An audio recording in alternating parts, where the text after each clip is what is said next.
역대상 22장. 그때 다윗은 이렇게 말하였다. 바로 이곳이 내가 여호와의 성전을 짓고 이스라엘의 번제단을 쌓을 곳이구나. 다윗은 이스라엘 땅에 사는 모든 이방 민족을 모아 하나님의 성전을 건축할 돌을 다듬게 하였으며, 그는 또 문짝에 쓸 못과 꺽쇠를 만들 철과 많은 옷을 준비하였다. 그리고 다윗은 두로와 시돈 사람들과 교섭하여 객향목도 수없이 실어왔다. 그러고서 다윗은 이렇게 생각하였다. 내 아들 솔로몬이 지을 성전은 우아하고 장엄하며 세계적으로 유명한 건축물이 되어야 하겠는데, 그가 아직 어리고 경험이 없으니 그 기초 작업은 내가 해야겠다. 그래서 다윗은 죽기 전에 수많은 건축 자재를 준비해 놓았다. 그 후에 그는 자기 아들 솔로몬을 불러놓고 이스라엘의 하나님 여호와를 위해 성전 건축을 부탁하며 이렇게 말하였다. 내 아들아, 내 하나님 여호와를 위하여 내가 직접 성전을 건축하려고 하였으나 여호와께서는 나에게 이런 말씀을 하셨다. 너는 너무 많은 사람을 죽이고 큰 전쟁을 많이 치렀다. 내가 내 앞에서 땅에 피를 많이 흘렸으므로 너는 내 성전을 건축하지 못할 것이다. 그러나 너에게 한 아들이 태어날 것이니 그는 평화의 사람이 될 것이다. 이것은 내가 그 주변의 모든 대적들에게서 그를 지켜 그에게 평화를 줄 것이기 때문이다. 그래서 그의 이름은 평화를 뜻하는 솔로몬이 될 것이며, 나는 그가 통치하는 동안 이스라엘에게 평화와 안정을 줄 것이다. 그가 내 성전을 건축할 것이며 그는 내 아들이 되고 나는 그의 아버지가 되어 그의 자손들이 이스라엘을 대대로 다스리게 하겠다. 내 아들아, 이제 여호와께서 약속하신 대로 너와 함께 하셔서 내가 여호와의 성전을 성공적으로 건축할 수 있기를 바란다. 또 여호와께서 너에게 지혜와 총명을 주셔서 내가 그분의 모든 법에 따라 이스라엘을 잘 다스릴 수 있기를 바란다. 내가 만일 모세를 통해서 주신 여호와의 모든 법과 명령을 조심스럽게 지키면 모든 일에 성공할 것이다. 너는 마음을 굳게 먹고 용기를 가지고 아무것도 두려워하지 말아라. 내가 온갖 노력을 다하여 여호와의 성전을 위해 금 3,400톤과 은 34,000톤을 모아두었으며, 이 밖에도 측량할 수 없을 정도의 많은 철과 놋을 준비해 두었고 또 목재와 돌도 이미 마련해 놓았다. 그러나 너는 더 많은 것을 확보해 두어야 할 것이다. 또 너에게는 석수와 목수와 그리고 금과 은과 놋과 철을 전문적으로 취급하는 수많은 기능공들도 있다. 그러므로 이제 너는 일에 착수하여라. 여호와께서 너와 함께 하실 것이다. 그런 다음 다윗은 이스라엘의 모든 지도자들에게 솔로몬을 도우라고 명령하며 이렇게 말하였다. 여러분의 하나님 여호와께서 여러분과 함께 하십니다. 그가 여러분의 모든 주변에 평화를 주시지 않았습니까? 여호와께서 내가 주변 나라들을 정복할 수 있도록 하셨으므로 그들이 여호와와 여러분에게 복종하였습니다. 이제 여러분은 마음과 정성을 다하여 여러분의 하나님 여호와를 찾고 그의 성소를 건축하여 여호와의 법궤와 그 밖의 모든 거룩한 기구들을 그 안에 들여놓도록 하십시오. 베드로전서 3장. 아내된 여러분은 남편에게 순종하십시오. 그러면 주님의 말씀을 믿지 않는 남편이라도 말없이 실천하는 여러분의 행동을 보고 하나님을 믿게 될 것입니다. 남편들은 여러분이 하나님을 섬기면서 깨끗한 생활을 하는 것을 지켜보고 있습니다. 여러분은 겉모양만 화려하게 꾸미지 말고 유순하고 정숙한 마음가짐으로 속 사람을 아름답게 하십시오. 그것은 하나님이 보시기에 매우 귀한 일입니다. 옛날 하나님에게 희망을 두었던 거룩한 여자들도 이와 같이 자기 남편에게 복종함으로 자기를 꾸몄습니다. 사라는 자기 남편인 아브라함을 주라고 부르며 그에게 복종했던 것입니다. 여러분도 사라를 본받아 어떤 일에도 두려워하지 않고 선한 일을 하면 그녀의 딸이 됩니다. 남편 된 여러분은 아내를 잘 이해하며 함께 살아가십시오. 아내는 더 연약한 그릇이며 은혜로 주시는 영원한 생명을 함께 누릴 반려자로 알고 소중하게 여기십시오. 이것은 여러분의 기도 생활이 방해를 받지 않기 위해서입니다. 마지막으로 말합니다.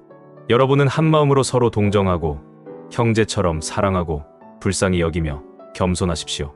악을 악으로, 욕을 욕으로 갚지 말고 오히려 축복해 주십시오.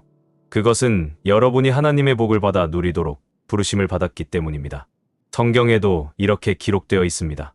생명을 사랑하며 행복한 생활을 원하는 사람은 악한 말이나 거짓말을 해서는 안 된다.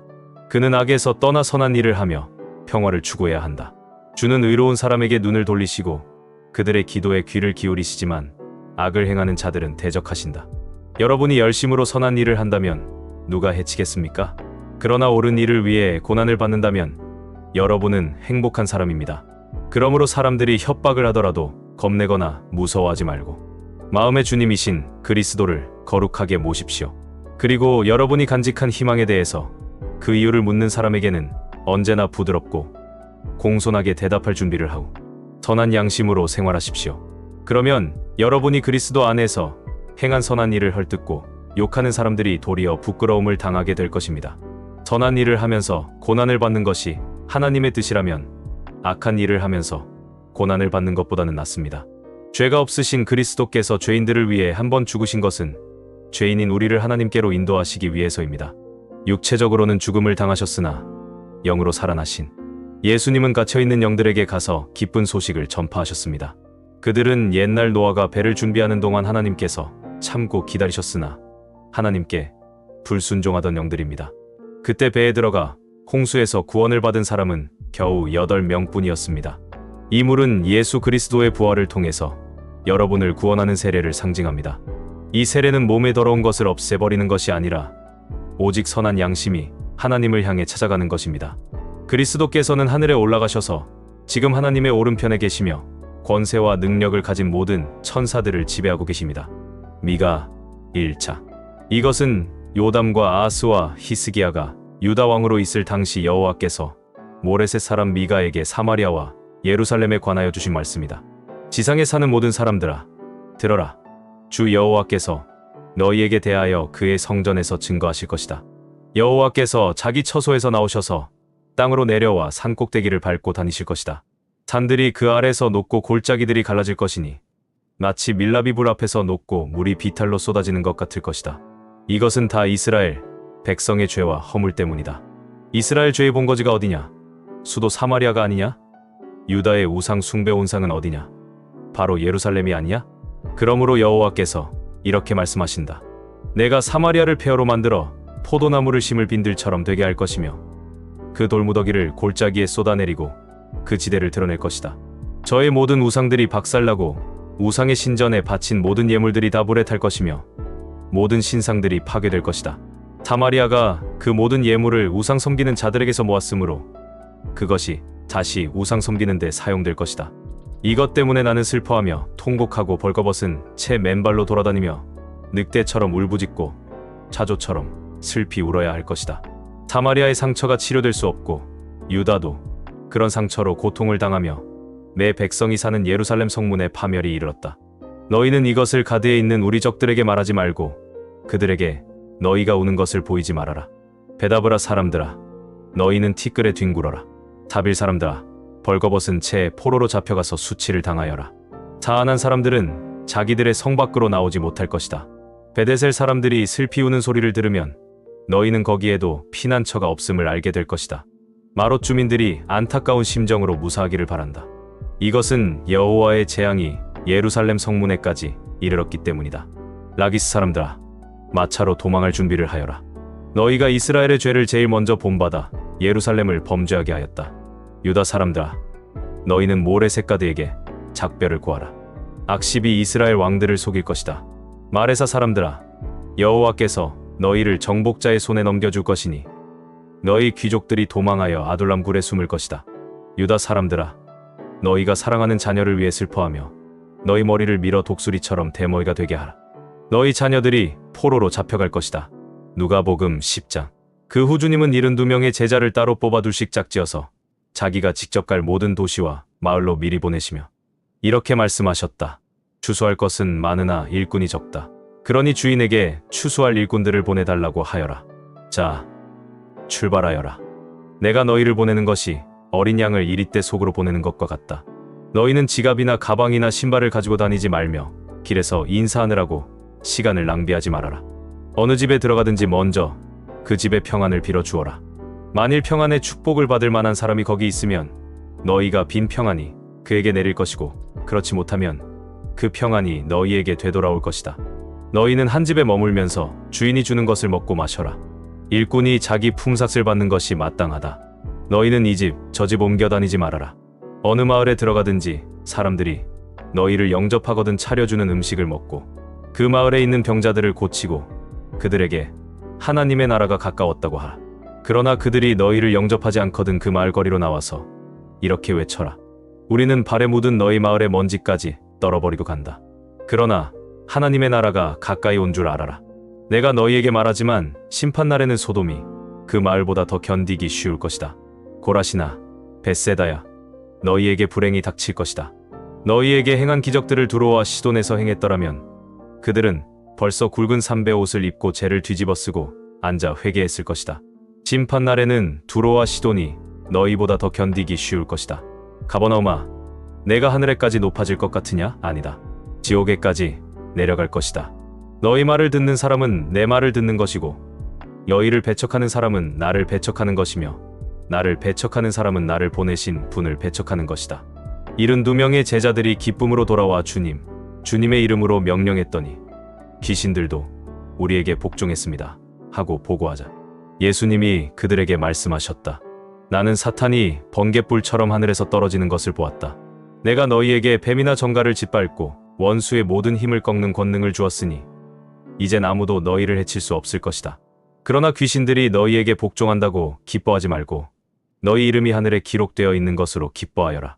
그때 예수님은 성령님으로 기쁨이 충만하여 이렇게 말씀하셨다. 하늘과 땅의 주인이신 아버지를 찬양합니다.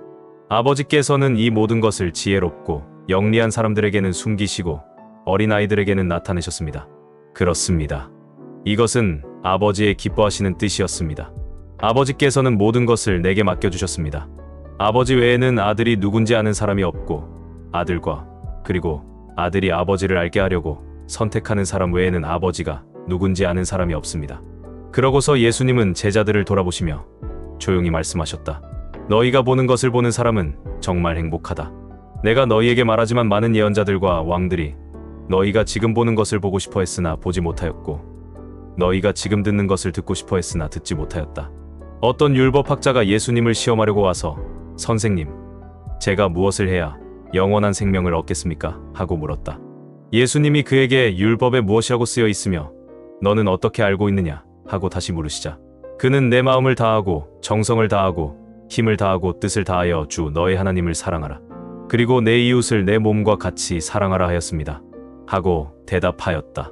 그래서 예수님이 그에게 내 말이 옳다. 그대로 실천하여라. 그러면 내가 살 것이다. 하고 말씀하셨으나 그 율법학자는 자기가 옳다는 것을 보이려고 그러면 누가 내 이웃입니까? 하고 예수님께 물었다. 그러자 예수님은 이렇게 대답하셨다. 어떤 사람이 예루살렘에서 여리고로 내려가다가 강도를 만났다.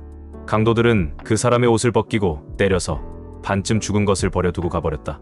마침 한 제사장이 그 길로 내려가다가 그를 보고는 피해서 지나갔다. 그리고 어떤 레위 사람도 그곳에 이르러 그를 보고는 피해서 지나갔다.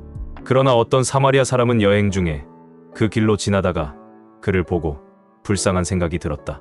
그래서 그는 다가가서 상처에 기름과 포도주를 붓고 싸맨 후 자기 짐승에 태워 여관까지 데리고 가서 간호해 주었다. 이튿날 그는 2데나리온을 여관 주인에게 주면서 이 사람을 잘 보살펴 주시오. 비용이 더 들면 돌아오는 길에 갚아드리겠소 하고 부탁하였다.